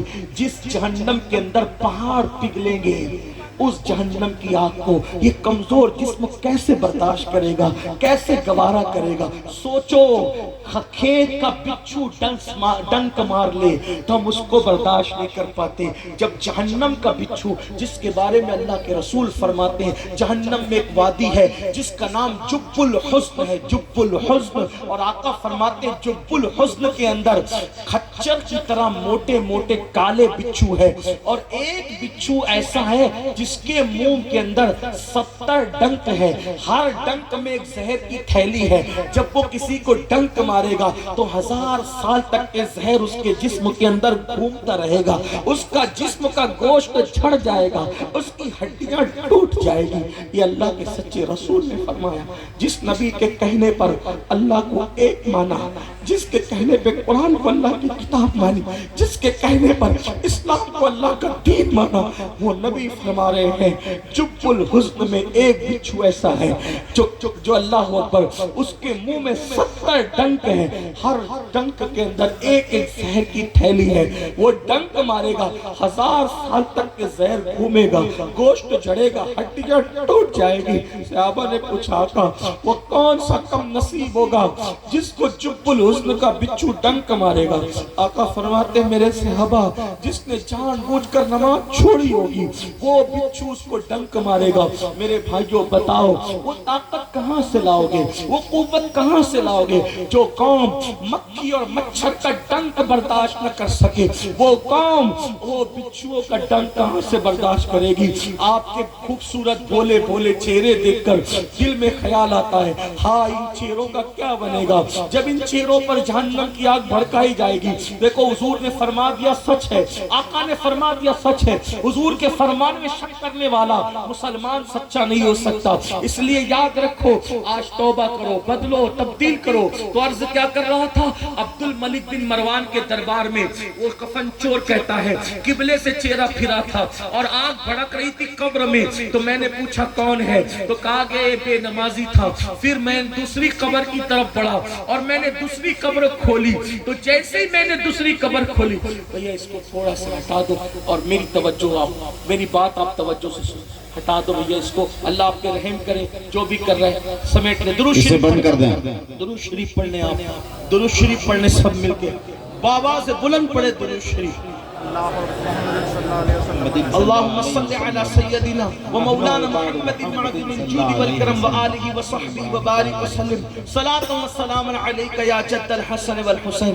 تو میں وہ کفن چور کہتا ہے جب میں دوسری قبر کو کھولنے کے لیے گیا تو میں نے کھولا تو کیا دیکھا کہ اس کے اندر انسان کا جسم تھا اور چہرہ سور اور خنزیر کا تھا۔ توجہ سے سنو میرے جوانوں، نشہ کرنے والوں، شراب پینے والوں، شراب کی گولیاں کھانے والوں، شراب کی بوتلیں گلے کے اندر انڈیلنے والوں، نشے کی گولیاں کھانے والوں، دوا کے نام پہ شراب پینے والوں، نام بدل بدل کر شراب پینے والوں، اللہ اکبر اپنے آپ پہ رحم کرو۔ ارے نادان، میں نے جو نماز کی اہمیت بتائی کتنی اہم ہے نماز، اہم العبادات ہے، افضل العبادات ہے، اشرف العبادات ہے، 700 بار کم و بیش نماز کا حکم ہے۔ صحابہ کہتے ہیں جو نماز پڑھے وہ مسلمان ہم اس کو سمجھتے تھے، جو نماز نہیں پڑھتا تھا ہم اس کو مسلمان نہیں سمجھتے تھے۔ اعلیٰ حضرت نے فتاوی رضویہ شریف میں مذہب نقل کر کرتے ہوئے لکھا کہ کئی صحابہ کرام بے نمازی پر کفر کا فتویٰ دیتے تھے. کئی کتابوں کے اندر یہ بات لکھی ہے, اس پر کس کا فتویٰ, اس پہ کس کا فتویٰ, او بے نمازی تجھ پہ صحابہ کا فتویٰ ہے, تجھے سب پہ لگے ہوئے فتووں کی فکر ہے, اپنے پہ لگے ہوئے فتوے کی تجھے کوئی فکر نہیں ہے. اور تجھ پر دنیا کے کسی انسان پر تو مفتی صاحب نے فتویٰ لگایا جو قابل تعظیم ہے, لیکن تجھ پر تو صحابہ فتویٰ لگا رہے, او بے نمازی, اور صحابہ بھی کفر کا فتویٰ لگا رہے. حنفی اور مسلک ہونے کی وجہ سے میں بے نمازی کو ڈائریکٹ کافر نہیں کہتا, لیکن اتنا ضرور ہے میرے امام بھی کہتے ہیں جو نماز میں سستی کرے گا ڈر ہے کہ کفر پہ مرے گا, جو اذان کا جواب نہیں دے گا دنیا کی باتیں کرے گا اذان کا جواب دینے کی بجائے, میرے امام نے لکھا کہ ڈر ہے کہ وہ کفر پہ مرے گا. اتنی اہم ہے نماز, لیکن نماز سے بھی اہم کوئی چیز ہے. کیا چیز ہے نماز سے اہم؟ اگر آپ نماز پڑھ رہے ہو, سانپ آ جائے اور ایسا لگے کہ ڈنک مار دے گا, تو اسلام کیا کہتا ہے؟ نماز توڑ دے, جان بچا لے. یہی ہے نا, نماز اتنی اہم اور اس سے اہم جان بچانا. نماز پڑھ رہے تھے, کوئی کنویں میں گرنے لگا تو کیا حکم ہے؟ نماز توڑ دو اور اس کی جان بچا. پتا چلا نماز سے اہم جان بچانا, نماز اتنی اہم اور اس سے اہم جان بچانا. اب آپ بتاؤ, جب جان بچانے کے لیے نماز توڑ سکتے ہیں تو جان بچانے کے لیے نشہ کیوں نہیں چھوڑ سکتے؟ یہ نشہ قسطوں میں تمہیں مار رہا ہے, یہ نشہ تمہیں قسطوں میں تباہ کر رہا ہے, یہ نشہ تمہیں انسٹالمنٹ پر مار رہا ہے, جان لے رہا ہے تمہاری. یہ گٹکا, یہ شراب, یہ جوا, یہ نشہ آور دوائیں پھیپڑوں کو کھا رہی ہے, کینسر پیدا کر رہی ہے, منہ کا کینسر, خون کا کینسر, پھیپڑوں کے اندر کینسر. اس لیے بیماریاں جنم لے رہی ہے. توبہ کرو نشے سے. اسلام نے نشے کو منع کیا, اور حقے کو آج نوجوان لوگ بہت عام کر رہے ہیں. یہ حقہ یاد رکھنا, یہ حقے کو میں ڈائریکٹ حرام تو نہیں کہتا, کیسے کوئی مفتی بھی تھوڑی ہوں جو میں کوئی حکم لگاؤں. حقے کو ڈائریکٹ حرام نہیں کہتا, لیکن حقے کی وجہ سے سگریٹ اور سگریٹ کی وجہ سے پھر دوسرے نشے عام ہو رہے, تو چھوٹی برائی پر ہی پابندی لگا دو تاکہ بڑی برائی کی طرف ہماری نسل نہ جا سکے. اس لیے یہ حقہ وغیرہ, تمباکو, گٹکا اور جو سگریٹ, ان سب چیزوں سے سچی توبہ کرو, ورنہ وہ بیماریاں ہوگی کہ جس سے نپٹنا مشکل ہو جائے گا. کینسر ہو جائے تو کمانے کے قابل نہیں رہتا انسان, اور پھر علاج اتنا مہنگا, پھر دکھ الگ, تکلیف الگ, اور حالات یہ کہ پھر قرض لے کر بلکہ بھیک مانگ کے علاج کرنا پڑتا ہے لوگوں کو. اس لیے ایسے حالات پر, ارے نادانو, حال تو یہ ہے, میرے نبی نے تو وہ غذائیں بھی نہیں کھائی جن غذا کے کھانے سے انسان میں سستی پیدا ہوتی ہے. رسول اللہ نے سست کرنے والی غذاؤں کا بھی استعمال نہیں کیا, اور میری قوم بے ہوش ہونے والی چیزوں کو استعمال کر رہی ہے, نشہ کرنے والی چیزوں کو استعمال کر رہی. میدے کی روٹی اللہ کے رسول نے کبھی نہیں کھائی, کیونکہ پیٹ میں میدا جاتا ہے. میدا پیٹ میں, آپ کیا کہتے ہیں میدے کو؟ میدے ہی کہتے ہیں. میدے کی روٹی پیٹ میں جاتی ہے تو پھول جاتی ہے اور انسان کو سست کر دیتی ہے. تو اللہ کے رسول علیہ السلام نے ہر اس جائز غذا کو بھی ترک کیا جس میں سستی آتی ہو. اللہ کے رسول اپنی امت کو سست بھی نہیں دیکھنا چاہتے تھے, اور یہ قوم نشے میں ڈوب گئی ہے, بے ہوش ہو رہی ہے. سن لو, عبد الملک کے دربار میں وہ کفن چور کہتا, میں نے دیکھا کہ منہ سور کا تھا, جسم انسان کا تھا, اور قبر میں آگ بھڑک رہی تھی, اور میں بھاگا تو آواز آئی, نہیں پوچھتا کہ کیا ہے اس کے اندر اور یہ کون ہے. تو میں نے پوچھا یہ کون ہے, اس کے ساتھ یہ سلوک کیوں ہو گیا ہے؟ تو جواب آتا ہے یہ دنیا کے اندر نشہ کرتا تھا, اس لیے اس کو سور کی شکل دے دی گئی, اس کو خنزیر کی شکل دے دی گئی. بتاؤ, دنیا میں نشہ کر کے گٹر اور کچرے کے کنارے پڑے رہتے ہو, اور آخرت میں سور کی شکل میں اٹھنا تمہیں گوارا ہے؟ نہیں. اور پھر دنیا میں حالات کیا ہے؟ بس ایک واقعہ جس کو حضرت مالک ابن دینار نے خود بیان کیا ہے, وہ واقعہ بیان کر کے اپنی گفتگو مکمل کر لوں گا. وہ واقعہ دل کے کانوں سے آپ سن لیں. اللہ, شرابی کیا نہیں کر سکتا, بلکہ حدیث میں ہے شرابی اپنی ماں کے ساتھ زنا بھی کر سکتا ہے, نشہ کرنے والا اپنی خالہ کی عزت کے ساتھ بھی کھیل سکتا ہے, نشہ کرنے والا اپنی بیٹی کی آبرو بھی لے سکتا ہے, کیونکہ نشہ کرنے والے کو ہوش نہیں رہتا. اس لیے نشے سے توبہ کر لو, نکل آؤ نشے سے. حضرت مالک الدینار کہتے ہیں میں حج کے لیے گیا. حضرت مالک بن دینار, بڑا خوبصورت واقعہ ہے, خواتین بھی سنیں, بچوں کو سنانے کام آئے گا, اور آپ بھی میرے نوجوان اپنے دوستوں کو سنائیے گا تاکہ ان کی زندگی بھی بدلے. مالک ابن دینار کہتے ہیں میں حج کے لیے گیا, تو میں جب حج کے لیے گیا تو میں حرم میں پہنچا, تو دیکھا کہ حج کے ایام ہے اور پورا مطاف جو ہے حاجیوں سے کھچا کھچ بھرا ہے، تو میرے دل کو اتنا اچھا لگا، واقعی بہت خوبصورت لگتا ہے جب حرم کو بھرا بھرا دیکھو، لبیک کی صدائیں آتی ہے تو ایمان تازہ ہوتا ہے اور اپنے مسلمان ہونے پہ فخر ہوتا ہے۔ اللہ نے مجھے وہ مذہب دیا ہے جو مذہب سچا ہے اور جس مذہب کو لانے والا مصطفیٰ جان رحمت جیسا نبی ہے۔ اللہ اکبر، بہت مزہ آتا ہے۔ اللہ ہر آنکھ کو وہ منظر دکھائے، ہر آنکھ کو وہ نظارہ عطا فرمائے۔ مالک الدینار کہتے ہیں میں نے حرم کو بھرا بھرا دیکھا تو مجھے بڑا رشک آیا، میں نے سوچا یا اللہ تیرے محبوب کی محنتیں کیسے بار بار ثابت ہوئی مولا، ابھی چند ہی دن گزرے ہیں تیرے حبیب کے وصال کو، ابھی چند ہی سال گزرے ہیں تیرے محبوب کے وصال کو، اور اتنی محنت کامیاب ہوئی کہ لاکھوں لاکھ لوگ حج کے لیے آئے ہیں۔ جب حج کے لیے اتنے لوگ آئے ہیں، تقریباً 5 لاکھ لوگ حج کے لیے اس سال آئے تھے، تو کہا حج کے لیے اتنی بڑی تعداد میں آئے ہیں تو مسلمان کتنی تعداد میں ہوں گے اس وقت؟ تو اتنے میں مجھے یاد آیا 5 لاکھ حاجی ہیں، ان میں کون ہے جس کا حج اللہ نے قبول کیا اور کون ہے جس کا حج اللہ نے رد کر دیا؟ اب سننا، مالک الدینار کہتے ہیں میں نے کعبے کا غلاف پکڑا اور کعبے کا غلاف پکڑ کر میں نے دعا کی، اے اللہ مجھے بتا تو صحیح کہ تو نے 5 لاکھ میں کس کا حج قبول کیا اور کس کا رد کر دیا؟ اور دعا کر کے میں اطمینان چلا گیا، اپنے خیمے میں لیٹ گیا، آنکھ لگی تو مجھے غیب سے ندا آئی، اے مالک میں نے محمد ابن ہارون کا حج رد کر دیا۔ ایک بندہ ہے جس کا حج میں نے رد کر دیا اور وہ بلخ کا رہنے والا، اور تو جا اے مالک، تو جا اور جا کر اس سے ملاقات کر اور اس کے منہ پہ جا کے بول کہ اللہ نے تیرا حج رد کر دیا۔ مالک بن دینار کہتے ہیں اٹھنے کے بعد میں جہاں بلخ کے حاجی تھی ان کے خیمے کی طرف گیا، میں نے پوچھا اے بلخ والو کیا تم محمد بن ہارون کو جانتے ہو؟ انہوں نے کہا اے مالک تم کس کا نام لے رہے ہو؟ تم کس کا نام لے رہے ہو؟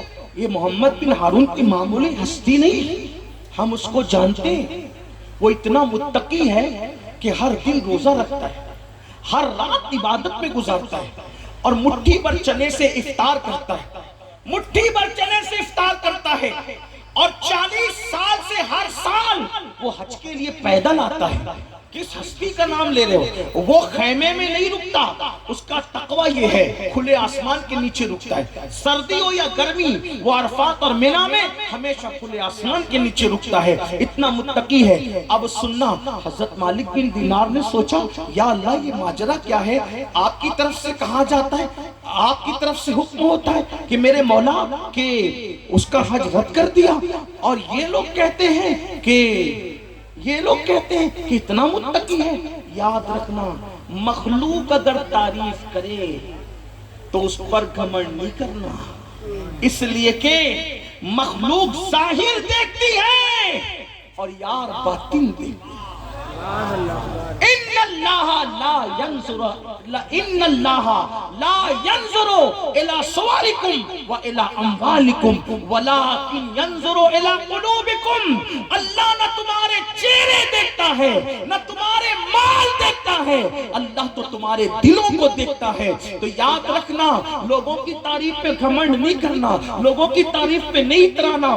جب تک دونوں پیر جنت میں نہیں پہنچ جائیں اس وقت تک اپنے آپ کو نیک تصور کرنے کا ہمیں کوئی حق نہیں ہے۔ پتہ نہیں رستے میں کیا ہو جائے، اور ہمارے لیے علم الہی میں کیا ہے ہمیں نہیں پتا۔ تو اللہ اکبر، مالک بن دینار نے سوچا، لیکن پھر خیال کیا لوگ کچھ بھی کہیں میں نے تو جا کے ملنا ہے، کیونکہ مجھے غیبی حکم ہے کہ میں جا کے ابن ہارون سے ملوں۔ وہاں سے نکلے، پوچھتے پوچھتے کہ کہاں ہے، تو پتہ چلا کہ پہاڑوں کے درمیان کھڑا ہوگا، عبادت میں مصروف ہوگا۔ حضرت مالک الدینار نکلے، جب گئے تو کیا دیکھا؟ ایک بندہ ہے، احرام میں ننگے سر ہے، احرام میں تھا تو ننگے سر ہونا ایک ظاہر سی بات ہے، وہ ہونا ہی تھا، اور اس کی آنکھوں سے آنسو جاری ہے، داڑھی آنسوؤں سے تر ہے، اس کا ایک ہاتھ کٹا ہوا ہے، پیر کے اندر زنجیر ہے اور ایک ہاتھ کے اندر وہ زنجیر پکڑے ہوئے ہے، اور روتے ہوئے آسمان کی طرف دیکھ کے بڑے ناز سے کہتا ہے مولا مجھے بخش دے، مولا مجھے معاف کر دے، مولا میری مغفرت کر دے، بہت ہو گیا مولا، بہت دن بیت گئے مولا، میں تجھے مناتا ہوں لیکن تیری طرف سے رضا کا اعلان نہیں ہوتا۔ رو رہا ہے رو رہا ہے رو رہا ہے۔ جیسے مالک الدینار کی آپ کے قدموں کی ہٹ اس کے کانوں میں پہنچی، جلدی سے اس نے آنسو پوچھ لیے۔ مطلب وہ چٹنگ باز نہیں تھا، ریاکار نہیں تھا، اپنے آنسو چھپا رہا تھا، اس نے آنسو پوچھ لیے۔ جیسے مالک بن دینار نے اس کو دیکھا تو کہا کون؟ مالک بن دینار۔ اچھا اے اللہ کے ولی، خواب دیکھ کر آ رہے ہو کہ ابن ہارون کا حج رد ہو گیا، جا کر اس کو اطلاع دے دو، یہی رپورٹ لائے ہونا، یہی بات لائے ہونا۔ مالک الدینار نے سوچا یا اللہ یہ کیسا بندہ ہے کہ میرا خواب بھی جانتا ہے، میرے خواب کا مضمون بھی جانتا ہے۔ تو میں نے کہا اے اللہ کے بندے، تو میرا خواب بھی جانتا ہے اور میرے خواب کا مضمون بھی جانتا ہے، آخر بتا کہ تو اتنا پہنچا ہوا ہے، پھر اللہ نے تیرا حج کیوں رد کر دیا؟ اللہ پاک نے تیرا حج کیوں رد کیا؟ حج رد ہونے کی وجہ کیا ہے؟ اللہ اکبر۔ آپ توجہ فرمائیں میری بات پہ، بہت اہم گفتگو، اہم موڑ پر ہم آ رہے ہیں۔ آپ اپنی موبائل کو بند کر چھوڑ دیں ایسے، آپ میری طرف توجہ کریں، موبائل کی ضرورت نہیں میرے بھائی، یہاں دل کی روشنی کی ضرورت ہے۔ محفل پر مصطفیٰ جان رحمت کی نگاہ عنایت ہے، محفل پر پنجتین پاک کی نگاہ عنایت ہے۔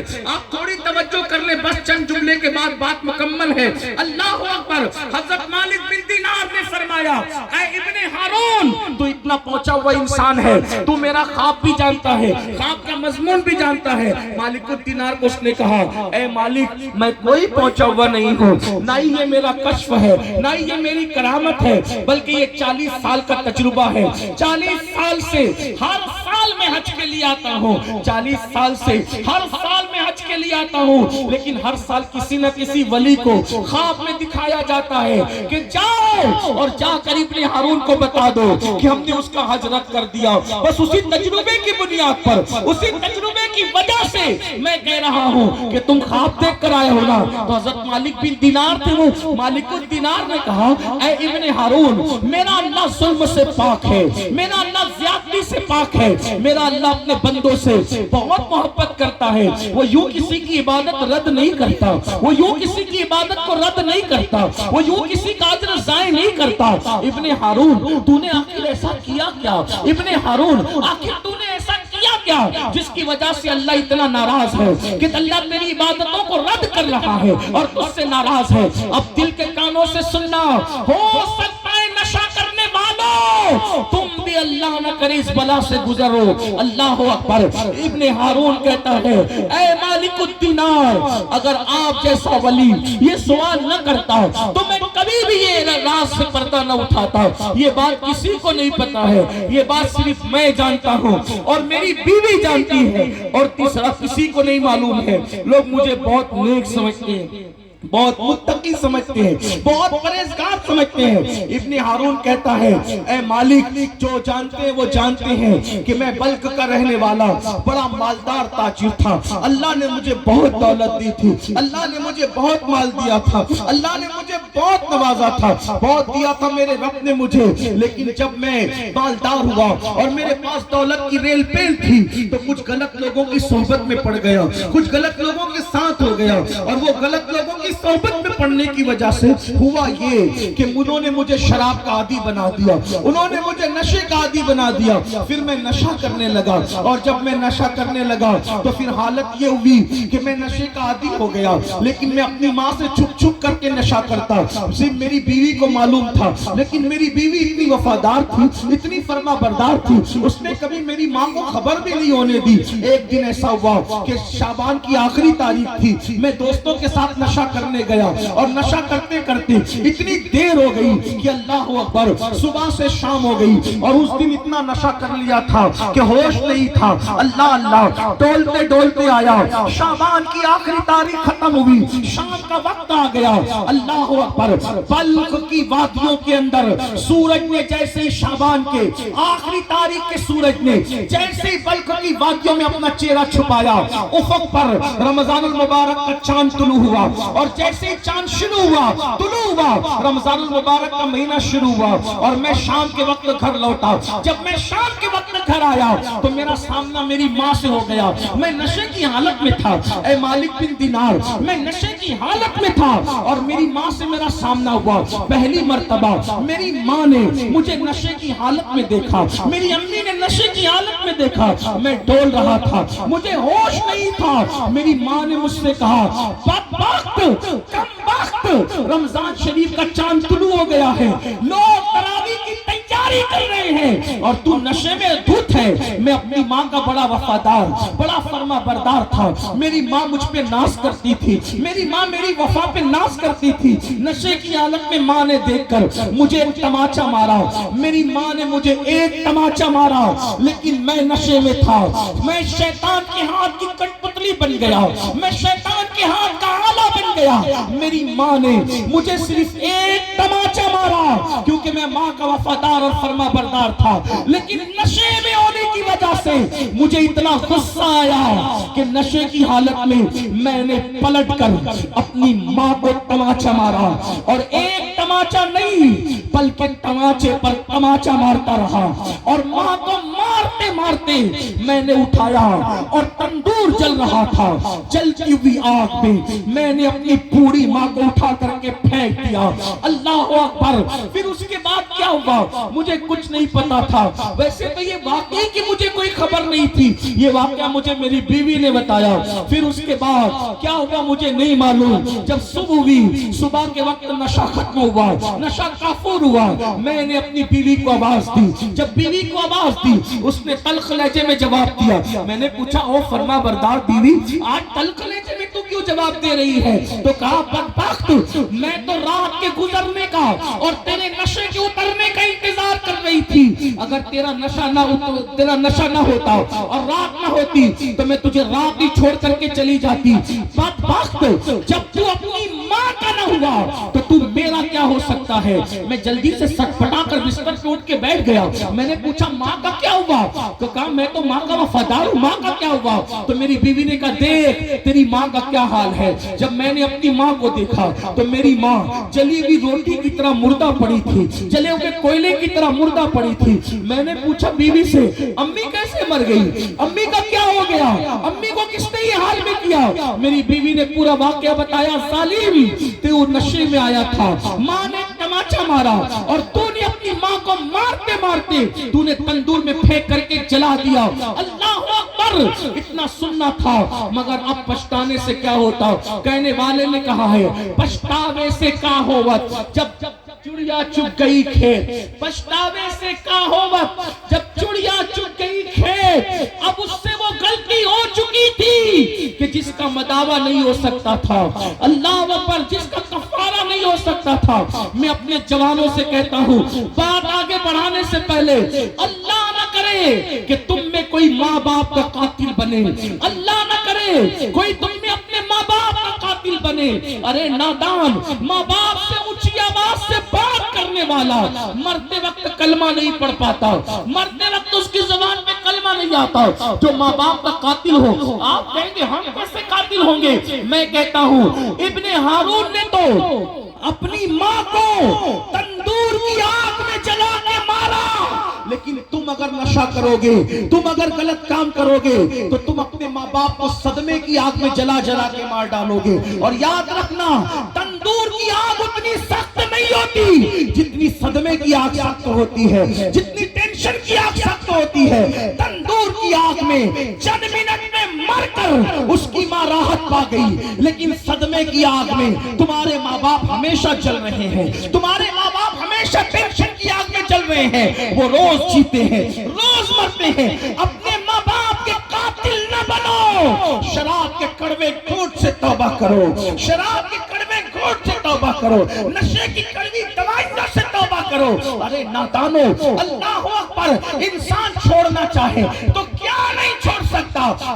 عزم کرو، سچے دل سے توبہ کرو. ابن ہارون کہتا ہے اے مالک جب میں نے اپنی ماں کو مردہ پڑے ہوئے دیکھا تو میں نے وہ ہاتھ کاٹ دیا جس سے ماں کو مارا تھا، اور میں نے اپنا مکان بیچ دیا، اپنا محل بیچ دیا، غلاموں کو آزاد کر دیا، تجارت چھوڑ دی۔ اس دن سے ہر دن روزہ رکھتا ہوں، ہر رات نماز پڑھتا ہوں، اور ایک مٹھی بھر چنے پر افطار کرتا ہوں، اور ہر سال حج کو آتا ہوں، لیکن میری کوئی عبادت قبول نہیں ہے۔ عبادت کی قبولیت تو دور کی بات ہے، اس دن کے بعد سے میرے دل کو سکون نہیں ہے، میرے دل کو چین نہیں ہے، میرے دل کو اطمینان نہیں ہے۔ اللہ اکبر۔ حضرت مالک بن دینار نے سنا تو سننے کے بعد کہتے ہیں، ظالم تو ماں کا قاتل ہے، قاتل، جا، اللہ تجھے کبھی معاف نہ کرے، اللہ تیری کبھی مغفرت نہ کرے، اللہ تیری کبھی بخشش نہ کرے۔ اللہ اکبر۔ یہ کہہ کر کے مالک بن دینار کہتے ہیں،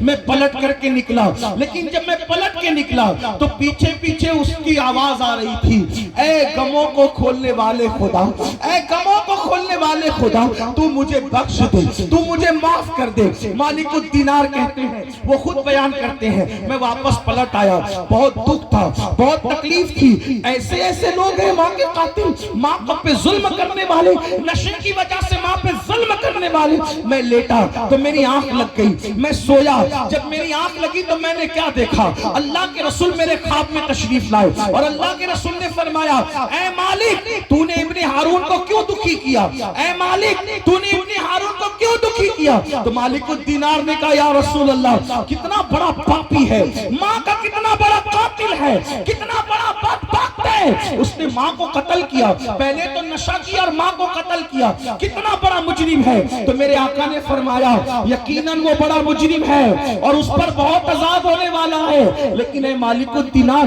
میں تجھے ایک بات بتاؤں؟ حضرت مالک بن دینار نے کہا، یا رسول اللہ ضرور بتائے۔ کہ اس کے ساتھ کیا ہوگا قیامت میں تجھے معلوم ہے؟ ابن ہارون کے ساتھ قیامت میں کیا ہوگا تجھے معلوم ہے؟ مالک بن دینار نے کہا، یا رسول اللہ کیا ہوگا؟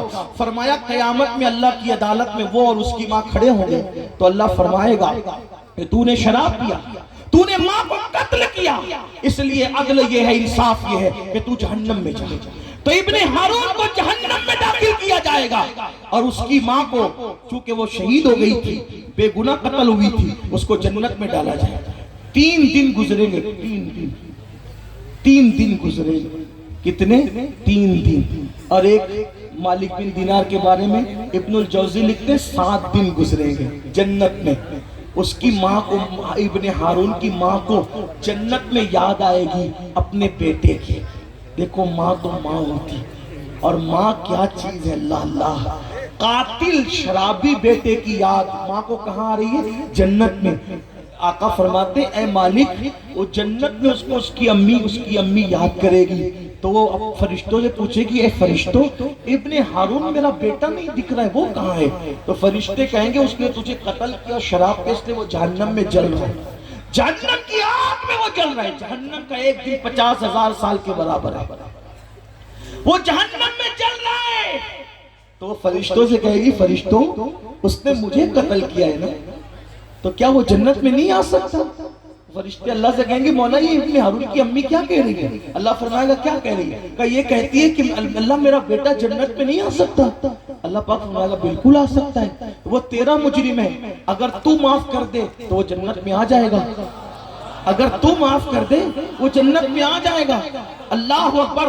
ماں کا قاتل ہے، لیکن ماں کی ممتا دیکھو، وہ ماں کہے گی، مولا قتل مجھے کیا تھا، لیکن پیار اس سے اتنا ہے کہ تو گواہ رہنا، میں اس کو معاف کرتی ہوں۔ اللہ فرمائے گا، تو نے معاف کیا تو جا، ہم نے بھی معاف کر دیا۔